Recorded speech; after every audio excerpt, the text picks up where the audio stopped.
Alright guys, quick dual voltage video here. So, running dual voltage with JS alternators. This alternator is a 2-wire external regulation coming right off the back of the alternator. Now, I'm running a transpo voltage regulator.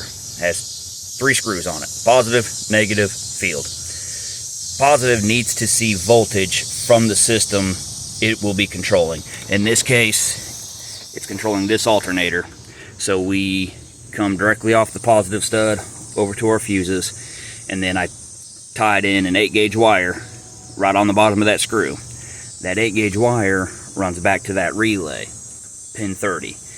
And then pin 87 off that relay comes back, another 8-gauge wire, and goes to positive. That relay is just wired into the ignition, so when the key's off, the regulator's off. Negative off the regulator just goes directly to a ground, and that shares the ground with that relay. And then the field terminal goes to the wire on the back of the alternator. The second wire off this alternator goes to ground, so I took it right to the back of the case. It's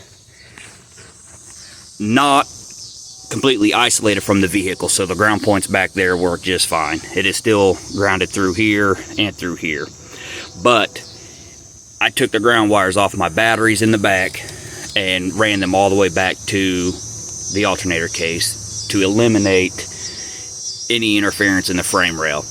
And when I first installed this, I took it from the batteries directly to the frame rail, and I had the worst alternator whine I've ever heard. So I eliminated that and decided I wanted to run them directly back to the alternator case, and that eliminated almost all of the alternator whine. I mean, if you're sitting in the vehicle with the AC off and the car running, no music playing, you can hear a little bit, but as soon as you turn the volume up to 1, you can't. So I'm completely satisfied with that.